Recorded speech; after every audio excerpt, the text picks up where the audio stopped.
জার্মানিতে বাংলাদেশ দূতাবাসের আয়োজনে বাংলাদেশের স্বাধীনতা ও জাতীয় দিবস পয়লা বৈশাখ উপলক্ষে দেশটিতে বসবাসরত বিভিন্ন দেশের কূটনৈতিকদের সম্মানে আয়োজন করেছে সংবর্ধনা সভার। অনুষ্ঠানে ছিল কেক কাটা, প্রতিভোজ, সাংস্কৃতিক আয়োজন। জার্মানি থেকে আমাদের প্রতিনিধি হাবিবুর রহমান হেলালের রিপোর্ট।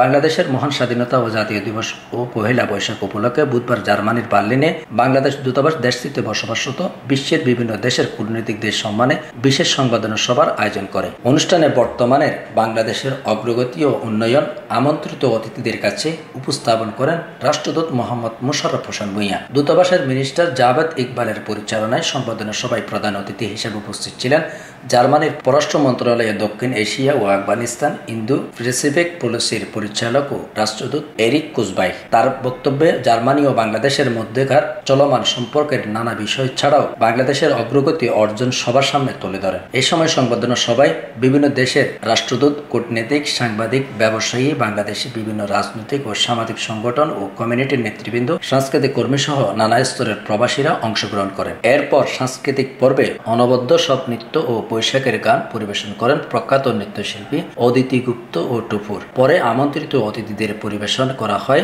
সুবর্ণ জয়ন্তী, কেক কাটা ও ঐতিহ্যবাহী খাবার। বাংলাদেশ ও জার্মানির মধ্যে আমাদের সম্পর্ক আরো মজবুত হবে।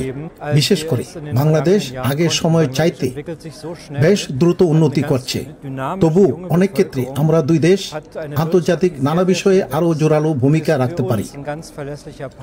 আর দ্বিপাক্ষিক সবকিছুতেই বাংলাদেশের পাশে জার্মানি থাকবে এমন বিশ্বাস আমাদের। আজকে আমাদের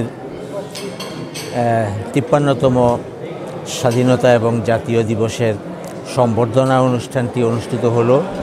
এখানে বিপুল সংখ্যক জার্মান সরকারের কর্মকর্তাবৃন্দ, বিভিন্ন দেশের রাষ্ট্রদূতবৃন্দ এবং বাংলাদেশি অসংখ্য ডায়াসপোরা এবং এই দেশে অনেক ব্যবসায়ীরা যোগদান করেছে। আমরা বাংলাদেশের অগ্রগতির কথা এখানে তুলে ধরেছি। মাননীয় প্রধানমন্ত্রী শেখ হাসিনার নেতৃত্বে বাংলাদেশ এগিয়ে যাচ্ছে অর্থনৈতিক উন্নয়নের ক্ষেত্রে, সামাজিক উন্নয়নের ক্ষেত্রে, সেইগুলি আমরা আজকে তুলে ধরেছি তাদের কাছে। আমাদের সাংস্কৃতিক অনুষ্ঠান, আমাদের প্রামাণ্যচিত্র, এইগুলির মাধ্যমে বাংলাদেশকে চমৎকারভাবে ফুটিয়ে তুলেছি। And today we are still strongly committed to continue its humanitarian support. The ambassador has mentioned their host communities in Bangladesh for a very interesting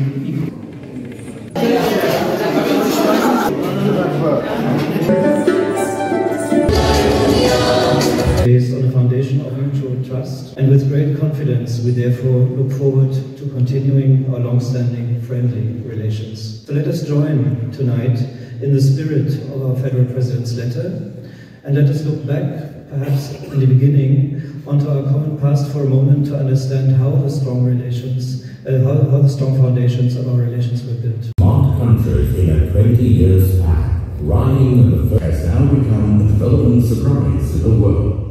To end on a positive note, I would like to mention His worthy daughter, the Honorable Prime Minister of Bangladesh, His Excellency Erik Kurzweil, to please musical choreography in honor of the great interests of other countries who are also today we see wars and conflicts.